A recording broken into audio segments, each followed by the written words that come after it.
Vamos a terminar de hablar sobre la amargura y vamos a hablar sobre el resentimiento.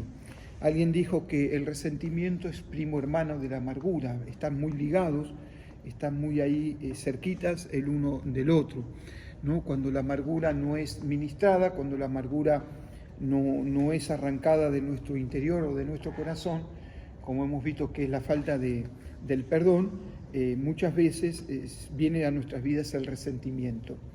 Por eso tenemos que tener en claro que estos son también dos enemigos del alma en los cuales tenemos que combatir. Amén. ¿Cuáles serían, por ejemplo, las consecuencias de la amargura, ¿no? ¿Qué consecuencias nos trae a cada uno de nosotros si no somos sanados de la amargura? Y nos dice esto que las consecuencias es que el espíritu amargo impide que la persona entienda los verdaderos propósitos de Dios en determinada situación. Cuando un corazón está en esta condición de falta de perdón, cuando la amargura o la raíz de amargura se apodera de nuestro interior, no nos permite ver el verdadero propósito de parte de Dios, porque no hay lugar para que Dios pueda hablarme, no hay lugar para que Dios pueda escucharme, porque como hemos visto la semana pasada, si no perdono, no soy perdonado. Entonces, por consiguiente, hay oraciones que muchas veces no llegan porque hay un estorbo, ¿no?, de parte mía, porque todavía no he abandonado esa raíz o esa amargura o esa falta de perdón. Por eso es tan importante, ¿no?, como decía un poco la palabra el día domingo, que tenemos que aprender a soportarnos los unos a los otros. No importa la condición, no importa lo que estemos viviendo o el otro esté viviendo, lo que me hayan hecho o me hayan dañado, sino que yo tengo que tener una disposición en mi corazón de perdonar. Amén. Entonces es posible que la amargura lleve a conceptos equivocados de Dios como Padre. La amargura, como dijimos la semana pasada o hace un tiempito, no todos hemos venido de un mismo contexto del pasado, ¿no?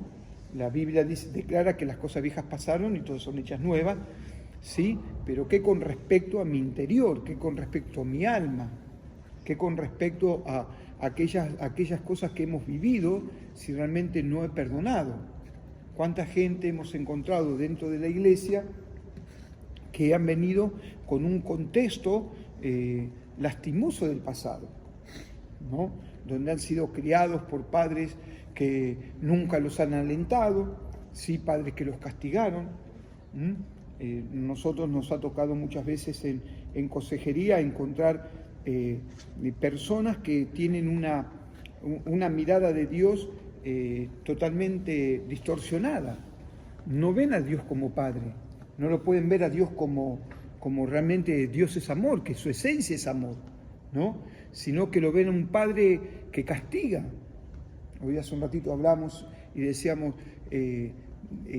cómo es esto de que cuando desobedecemos Dios nos castiga, ¿no? Y el castigo que la palabra nos indica no es un castigo que muchas veces nos infligieron, ¿no?, con un cinturón o golpes. Sí, hoy la educación ha cambiado mucho, pero aquellos que tenemos años nos damos cuenta que nuestra crianza fue totalmente diferente. Hoy hay otro tipo de disciplina, no sé si será buena o será mala, pero hay otro tipo de disciplina, y aquellos que venimos de un contexto ya de años hemos sentido realmente el rigor y hemos encontrado mucha gente con ese concepto de un padre violento, de familia violenta, ¿no?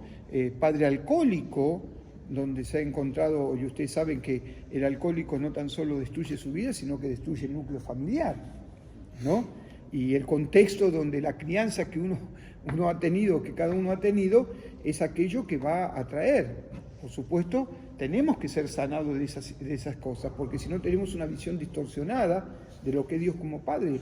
Hay gente que lleva años en el Evangelio y no pueden ver ese Dios, ese Dios de misericordia, ese Dios de perdón. Ven a un Dios que castiga, ¿sí? Nos ha tocado ministrar gente con muchos años, ¿no?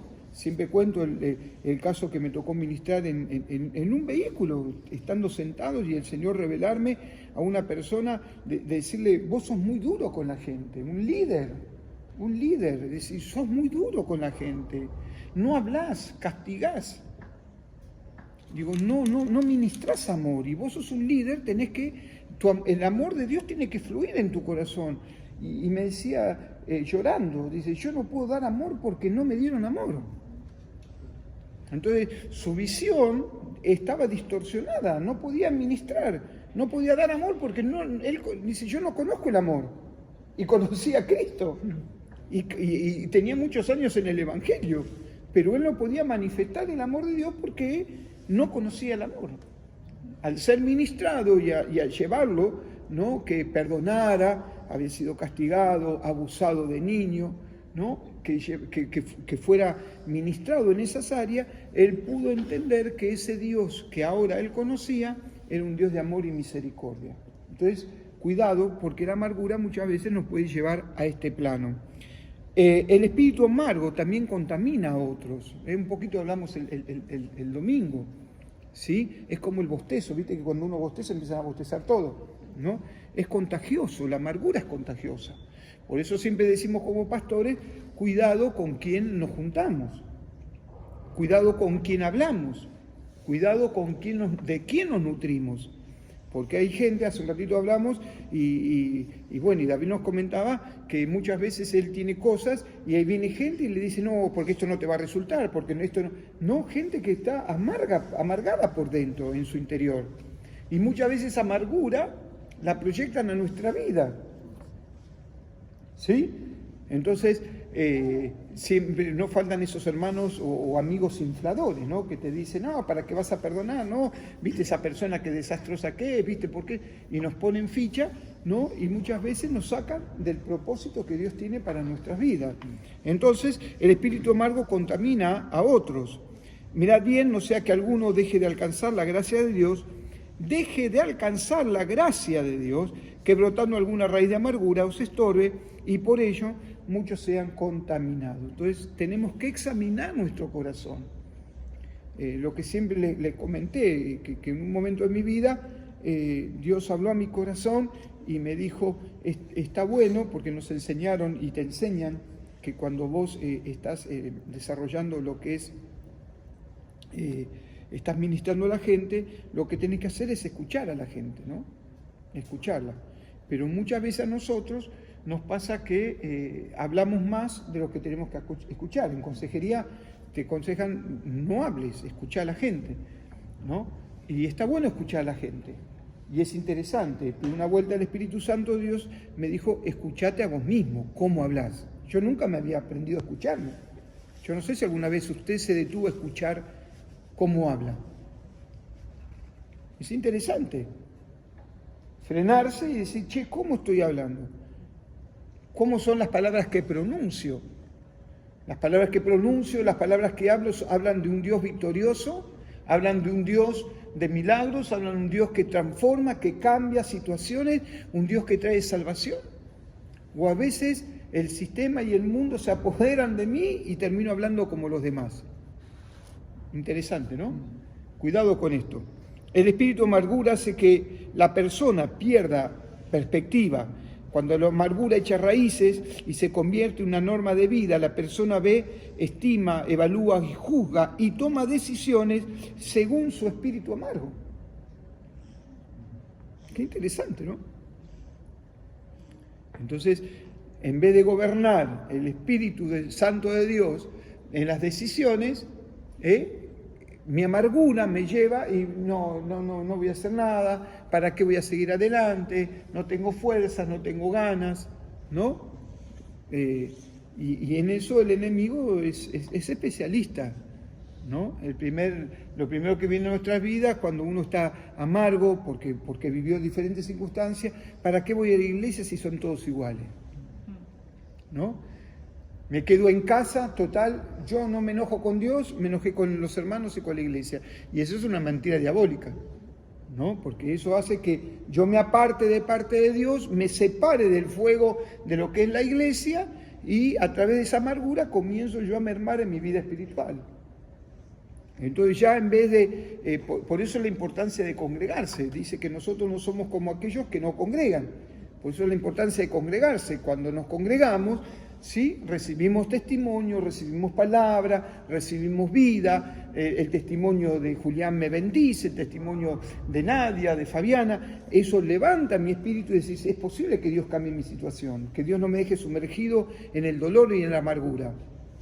El espíritu amargo se disfraza como sabiduría o discernimiento. Qué interesante, ¿eh? Esto me gustó. Es notable que Santiago emplea la palabra sabiduría. ¿Se acuerdan del libro de Santiago? El que no tiene sabiduría, ¿qué hace? ¿Qué tenemos que hacer? Pedirla, ¿no? Pero esto habla no de sabiduría natural, Pablo diría animal, sino que es sabiduría que proviene del cielo. Y esa sabiduría tiene que ver con el discernimiento espiritual, tan necesario para la iglesia de hoy. Si hay un don que la iglesia necesita que se desarrolle en plenitud, sobre los líderes, sobre aquellos que ministran, es el discernimiento espiritual. Necesitamos discernimiento para discernir las áreas, discernir el movimiento espiritual y discernir los tiempos que nos tocan vivir. Jesús le dijo a los discípulos, che, ustedes miran el cielo y hay arréboles y dicen, va a venir viento o va a venir lluvia, pero no disciernen los tiempos de la visitación de parte de Dios. Y a veces nos pasa eso, que tenemos sabiduría natural, pero no poseemos esa sabiduría celestial que nos indica los momentos o los tiempos espirituales que nos toca vivir, ¿cierto? Entonces, es notable que Santiago emplea la palabra sabiduría al hablar de alguna de las actitudes más carnales de la Biblia. La amargura bien puede atraer a muchos seguidores quien no desea escuchar un chisme, dice, candente acerca de otra persona. Entonces tenemos que tener cuidado con eso. Es una puerta que tenemos que cerrar en nuestras vidas, ¿sí? Cuando estamos delante de la presencia de Dios y en santidad, inmediatamente vamos a tener el discernimiento, porque quizás podamos a través del chisme lastimar a alguien, a través del chisme traer o atraer un espíritu que es el espíritu de división, porque el chisme divide a la iglesia. Muchas iglesias tienen ese tipo de problemas por el chusmerío. Empieza uno y se va infectando a todos los demás. Es una cadena. El espíritu amargo, según 1 Pedro capítulo 5, verso 8, nos dice que el diablo está buscando a quién devorar. Entonces, cuidado con esto. El espíritu amargo da lugar al diablo. Sed sobrios y velad, porque vuestro adversario, el diablo, como león rugiente, anda alrededor buscando a quien devorar. Fíjense en que el enemigo va a tratar de, por todos los medios, de sacarte del propósito de Dios. Él anda como león rugiente buscando a quien realmente devorar, a quien pueda sacar de los caminos del Señor. Eso tenemos que estar atentos. Y el espíritu amargo puede causar también problemas físicos. La amargura trae connotación y perjurio a nuestro físico. Algunos que saben dicen que uno de los grandes problemas en los huesos es por la falta de perdón. Los médicos, los doctores dicen que los problemas estomacales y a veces las úlceras también tienen que ver con la falta de perdón, con la amargura. No todos los casos, no vamos, pero muchos de estos hechos y acontecimientos suceden por la amargura. Y tenemos que estar atentos. Algunas personas terminan sufriendo una gran depresión, otros acaban con úlceras u otras enfermedades. Resentimiento significa decir de nuevo, vez tras vez en su mente repite una herida como una grabadora. Y ahora es ahí donde vamos a entrar al resentimiento, que el segundo enemigo del alma, que es el resentimiento. Y el resentimiento es como una grabadora que está continuamente. Entonces, vamos a decir que el resentimiento, el Señor Jesús murió por nuestros pecados para reconciliarnos, sí, con el Padre. ¿Estamos de acuerdo? Nuestro corazón debe llenarse de gozo al pensar que mi Señor murió para que recibiera el perdón de cada uno de mis pecados y aún de aquellos que no me atrevería a mencionar. Dice, y vosotros, estando muertos en pecado, os dio vida juntamente con Él, Dice, perdonándoos todos los pecados. El Señor nos perdonó y nos dio vida. Por eso es importante entender que una cosa es el alma y otra cosa es el espíritu. En el alma están asentadas todas nuestras emociones, ¿sí? El espíritu, nuestro espíritu estaba muerto. Lo que hace Jesús es vivificar nuestro espíritu, ¿sí? Él trae vida a nuestro espíritu. Cuando nosotros, por ejemplo, nos hablaban de que los paralíticos se levantaban a caminar, decíamos, están todos locos, ¿sí? Cuando nos decían que Dios hacía milagros, decíamos, esto no puede ser, es todo mentira. ¿Por qué? Porque nuestro espíritu estaba apagado, no creíamos en las cosas espirituales. Ahora, cuando Cristo vino a nuestro corazón, nuestro espíritu fue vivificado y hoy podemos comprender lo que el mundo llama locura, nosotros le llamamos poder de Dios. ¿De acuerdo? Ahora, ¿qué con respecto al alma?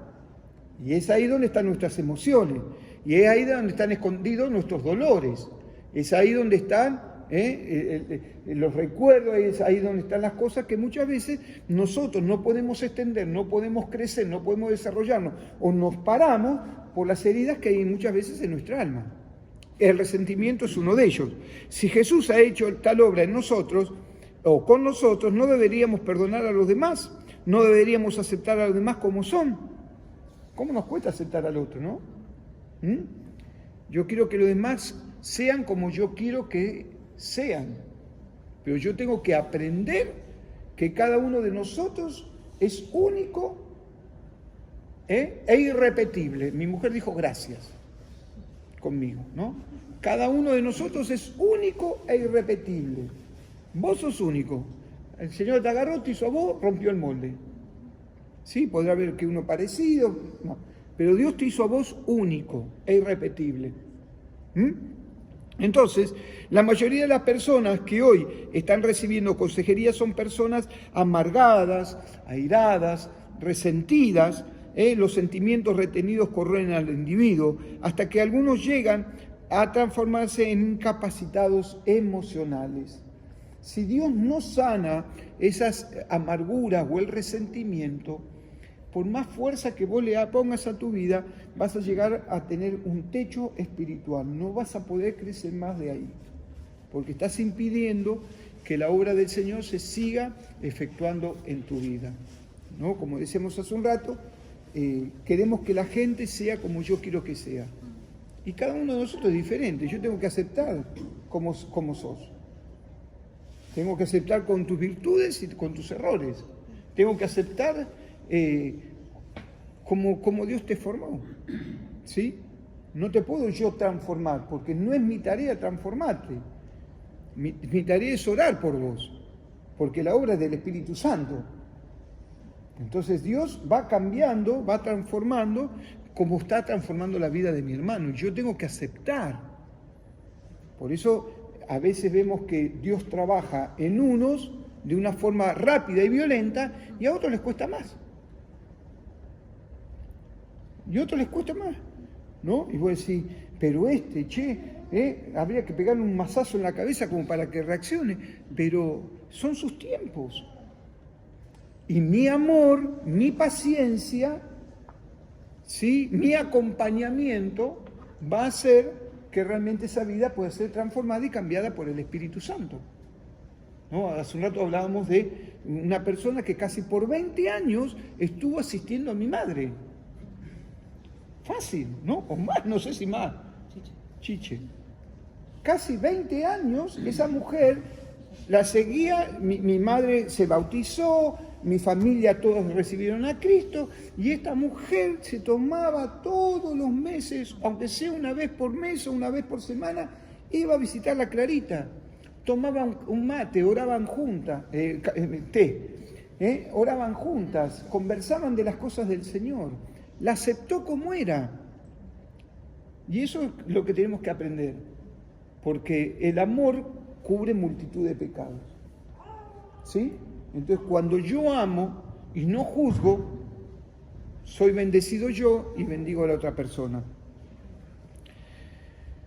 Con frecuencia tenemos dificultades para dormir y para relacionarse, tanto en su familia como fuera de ello, por esto, por el resentimiento. Y empiezo, ¿sí? Me hicieron daño, me hicieron daño, me hicieron daño. ¿Sí? Hay gente que está atormentada por el resentimiento, no puede descansar.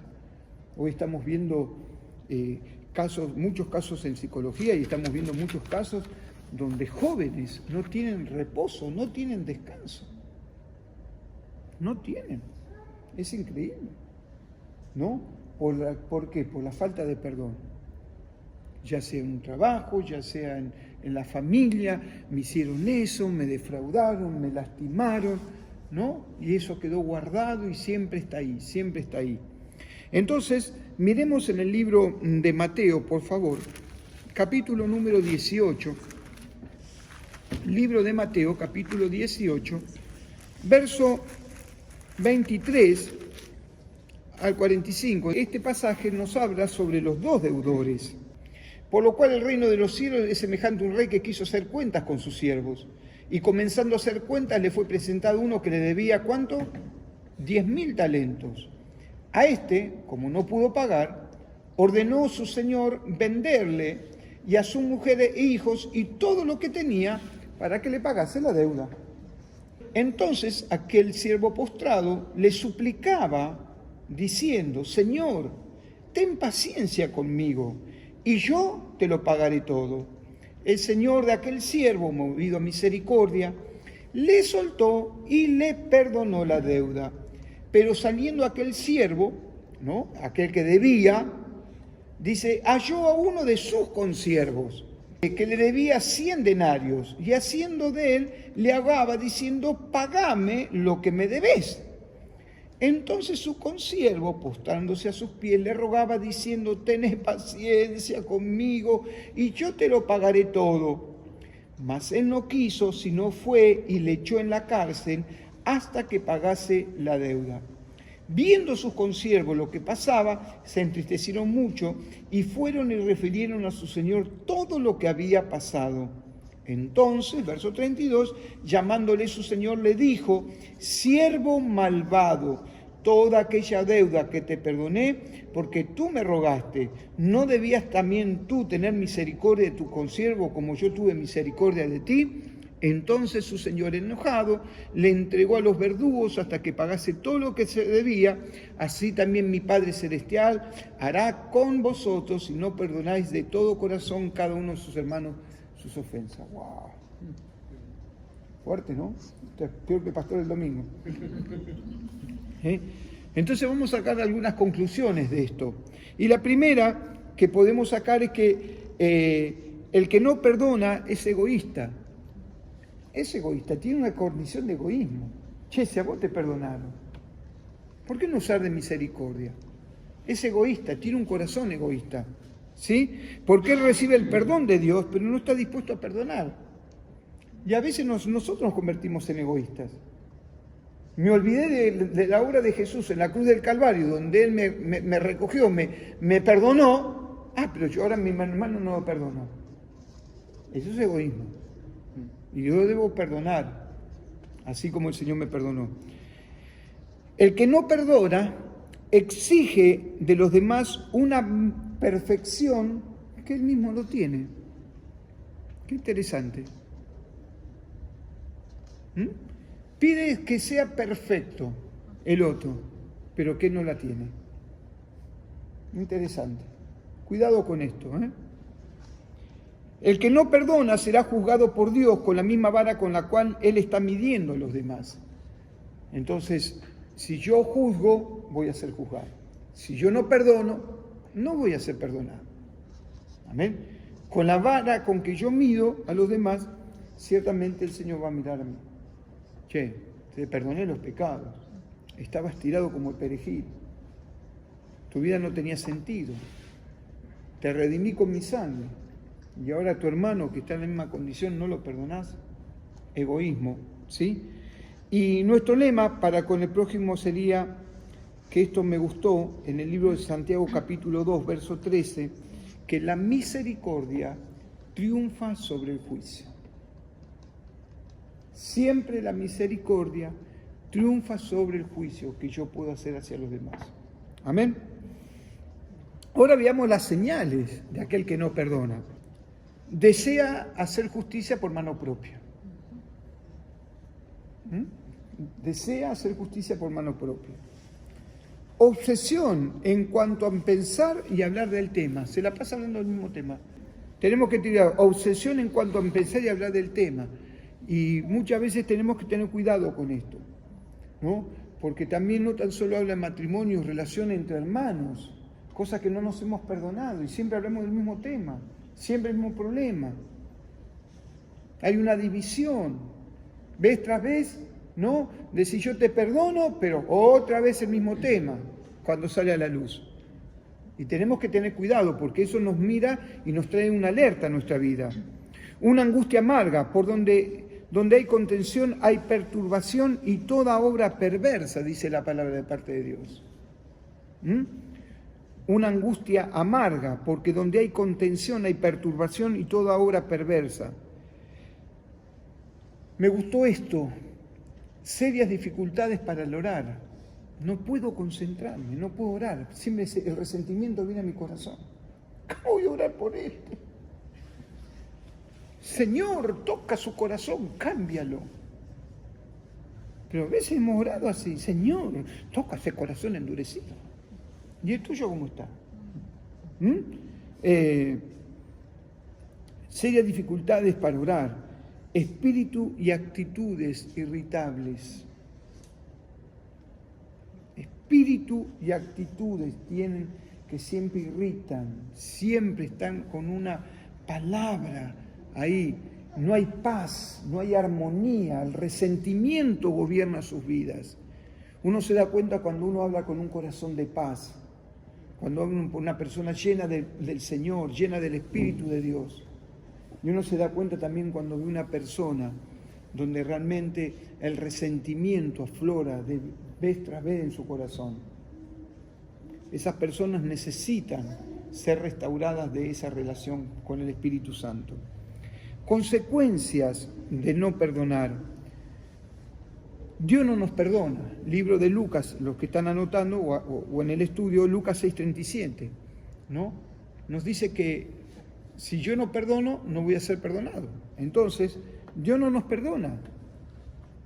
Dios no nos perdona. La otra vez estamos hablando sobre la ofrenda, ¿no? Porque dice la palabra de parte de Dios, cuando traigas tu ofrenda al altar, si tenés algo con tu hermano, deja la ofrenda, restaura tu comunión con tu hermano, perdona a tu hermano y vení después a consagrar.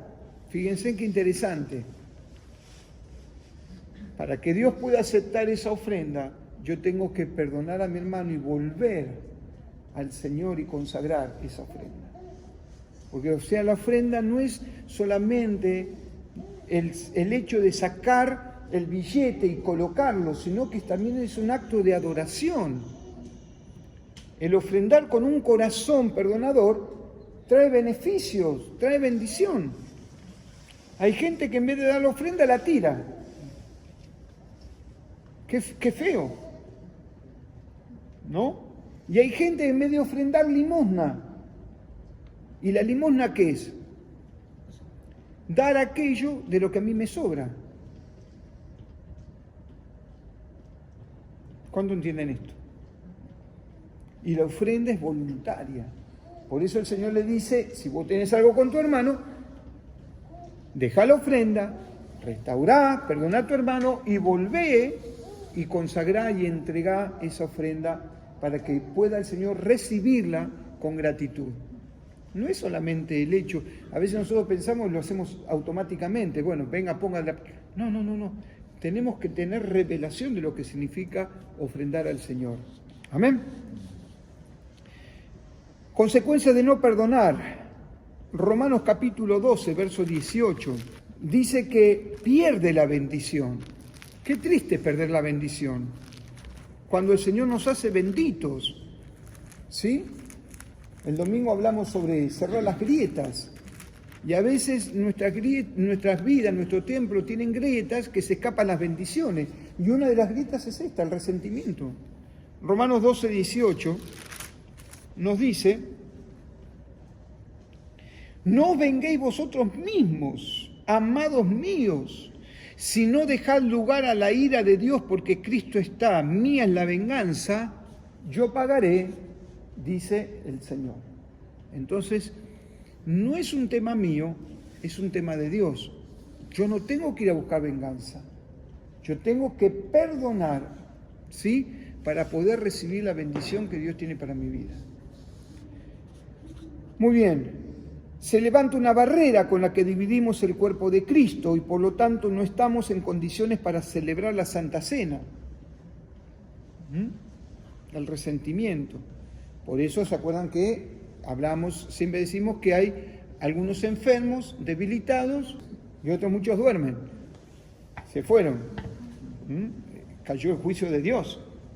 Entonces, fíjense ustedes qué importancia o qué importante es este tema en la Santa Cena. Por eso es tan importante cuando nos sentamos a la Santa Cena discernir el cuerpo de Cristo.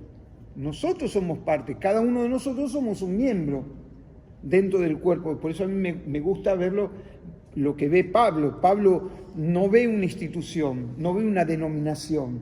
Pablo ve un cuerpo. Y él habla de que cada uno de los miembros va constituyéndose en amor. Somos edificados en amor. Y Pablo nos dice que cada uno somos un cuerpo y cada uno tiene una función dentro de ese cuerpo donde vamos edificándonos ¿en qué? En amor, no en contienda. Por eso siempre el enemigo quiere filtrar la desunión, la división, la contienda, porque eso trae separación del cuerpo. Por eso es tan importante discernir. Si yo discierno el cuerpo, estoy discerniendo de que mi hermano realmente ha sido perdonado como yo he sido perdonado. Por eso la palabra dice: si vos tenés algo en contra de tu hermano, andá a arreglar las cuentas, ¿sí? Y compartir la cena, pero arreglar las cuentas con tu hermano. Es algo que ya muchas veces no se hace porque da vergüenza, pero tenemos que tenemos que romper con esas estructuras. No hay que avergonzarse de pedir perdón, no hay que avergonzarse de decir me equivoqué, no hay que avergonzarse, hermano, porque el hecho de que nosotros podamos producir sanidad dentro del cuerpo, en esa área, la iglesia va a ser bendecida, tu vida va a ser bendecida. Seguimos. ¿Qué hacer cuando alguien tiene problemas? Mateo, capítulo 5, versos 23 y 24. Por tanto, si traes tu ofrenda al altar y allí te acordás de que tu hermano tiene algo contra ti, deja allí tu ofrenda delante del altar y anda, reconcíliate primero con tu hermano y entonces ven y presenta tu ofrenda. Qué interesante, ¿eh? Dar la ofrenda y presentar la ofrenda. O sea que yo puedo estar ofrendando un montón de plata, pero no estoy presentando la ofrenda si mi corazón no ha perdonado a mi hermano. Es tomado como nada. Entonces, ¿qué hacer cuando alguien tiene el problema? Punto 1, debemos ir a él. Nunca esperes que venga el otro, anda vos. Pero usted no sabe lo que me hizo. No sabe, hablar mal de mí, las cosas que me dijo, imperdonable. Vaya usted, porque Dios está tratando con su orgullo. Dios da gracia al humilde, pero resiste al soberbio. Tenemos que quebrar nuestra carne, y quebrar nuestra carne significa eso, humillarnos. Yo no encuentro otra faceta de poder hacer que mi carne se sujete al espíritu, sino que humillándolo. Cuando mi carne dice sí, el espíritu dice no. Tenemos que humillar nuestra carne. Y uno de los planes que Dios utiliza es ese. Vaya usted. Pero yo tengo la razón. Vaya, quebrante, rompa. Una de las lecciones más fuertes de Dios a mi vida fue esa, tener que yo humillarme. Director de alabanza. Me dijeron malas palabras, me amenazaron que me querían agarrar a trompada los hermanos, tenía toda la familia ahí esperándome en la puerta de la iglesia. que vengan ellos. Y hasta que me dijo el Señor, no, anda vos. Lo que me costó entender. Pero Señor, yo tengo razón. Vos no me autorizaste para que esta persona estuviera en el altar. Vos me lo dijiste. Y reaccionaron de esta forma. Yo tengo la razón. Andá y humillate. Cuando entendí eso, comencé a perseguir a esa persona. Ella iba por un lado y yo iba por el otro. Así vamos. Y nos encontramos ahí y salía escapando por el centro. Y me evitaba. Y estuvimos casi un mes, 2 meses, persiguiéndola. Diciéndole, hermana, perdóneme. Tenía la razón, pero yo tuve que humillar mi carne. Y me gané esa alma para el Señor. Porque después cuando el Señor nos llamó al ministerio, fue esa hermana con su familia que llorando nos dijo, por favor no se vayan de la iglesia. Las cosas que Dios hace cuando nosotros nos humillamos delante de la presencia del Rey. Amén. Debemos ir a Él. ¿Cómo actuar cuando me entero que un hermano tiene algo en contra del otro? Ahora ya no yo, sino que yo me entero que Leán tiene algo con Nahuel. Estoy enterado. ¿Qué hago? Y voy y se lo cuento a Nadia. ¿No? O se lo cuento a David. David, vos sabés, esto anda mal, che. ¿Qué hago? ¿Cómo actuar cuando me entero que un hermano tiene algo contra el otro? También debo tratar dentro de mis posibilidades que haya paz entre ellos. Tengo que ser un mediador. Tengo que llamarlos a la reflexión. Ayudarlos a que se perdonen. Ayudarlos a entender que son hermanos en Cristo. Porque la misma sangre que limpió a él es la misma sangre que limpió a él. Yo no puedo tomar en vano la sangre de Cristo, sino que tengo que entender que esa sangre que él derramó por mí, la derramó por mi hermano y por mi otro hermano. Entonces cuando yo miro de ese punto de vista, de esa faceta, mi perspectiva cambia, porque entiendo que ellos han sido perdonados como yo he sido perdonado. También debo tratar de haya paz entre ellos. ¿Por qué? Porque la Biblia nos dice que bienaventurados los pacificadores, doblemente felices. Tenemos que aprender a esa palabrita, pacificadores. Muchos somos, como echamos leña al fuego. No. Pero si vos tenés razón, no lo perdoné, déjalo. No. Tenemos que aprender, porque eso es también guardar la unidad del espíritu dentro del cuerpo. Estoy cuidando, estoy pacificando. Hermana, arregle su situación con su hermano. No puedo, pastor. Vamos. Yo lo acompaño, yo te ayudo. Tenemos que ser pacificadores. Amén. ¿Cómo librarnos de la falta de perdón? Reconociendo nuestro pecado delante de Dios, pidiéndole a Dios que nos ayude con su amor a perdonar. Romanos 5:5 dice que Dios ha derramado de su amor en nuestros corazones.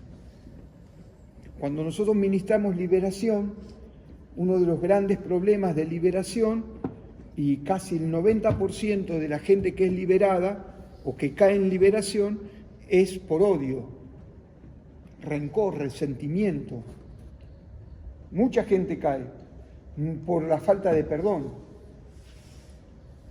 Entonces vos le explicás uno de los pasos, de decir, si vos querés ser libre, tenés que perdonar. No, yo no estoy dispuesto a perdonar.